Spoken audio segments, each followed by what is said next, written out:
Team trade recap du coup de ce trade là. Alors je l'ai pas pris. J'étais en live avec les membres, je l'ai pas pris parce que tout simplement il a réagi trop vite.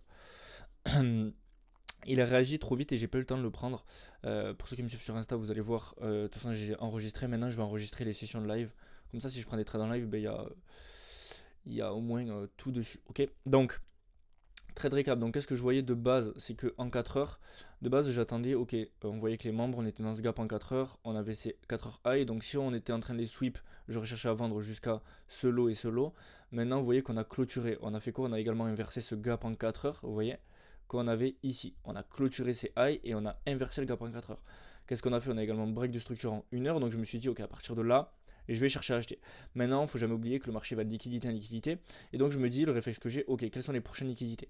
Prochaine liquidité, c'est ce gap en 15 minutes. Je me suis dit, il va pas être trop dérangeant. Vous voyez, d'ailleurs, on l'a inversé. Et après, pour moi, il y a cette liquidité-là qui est en haut en 1 heure et qui, pour moi, est le drone liquidity aujourd'hui qui, pour moi, devrait être récupéré.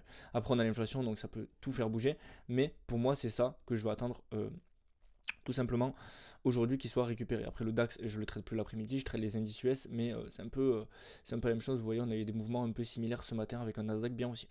Donc ensuite, qu'est-ce que je me suis dit? Ok, toujours, je me suis dit, ok, 1 heure, 4 heures on break, du coup, ben, qu'est-ce que j'attends? Simplement un retour sur un gap. Ici, on avait un gap 3 minutes, 5 minutes.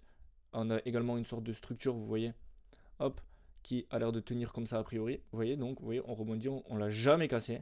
À partir de potentiellement maintenant, pour moi, on l'a toujours pas cassé. Bref, donc on avait ce gap, j'ai voulu rentrer, le problème c'est qu'il était là et il a fait juste comme ça. J'ai pas eu le temps de le prendre, j'ai pas mis d'ordre limite parce que je mets jamais d'ordre limite parce que on peut très bien le gap l'inverser, c'est-à-dire on peut très bien aller là. Moi j'attends qu'il aille là, par exemple, et me donne une réaction. Après, des fois, boum, il part vite et là j'ai eu l'exemple, c'est dommage. Mais des fois il fait comme ça, il donne pas de réaction et il inverse. Auquel cas, ben, il inverse un gap, donc il a pas tenu, donc je suis pas dedans. Et donc là on aurait TP1, hop, on aurait TP final, pas encore, sur un ratio de 5 qui est pas mal. Et pour les plus sceptiques, j'ai partagé ici à mes membres, hop, à 10 heures, potentiel achat sur ce 5 minutes fair value gap.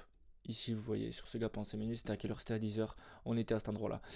On est revenu, je l'ai pas pris, donc c'est comme ça arrive, hein. C'est comme ça, déjà il faut être content d'avoir le bon biais. Ok, après c'est parti directement.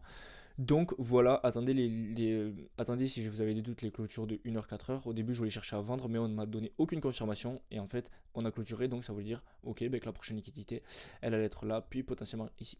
Voilà, c'est tout pour ce trade recap. C'était Max et on se dit à la prochaine.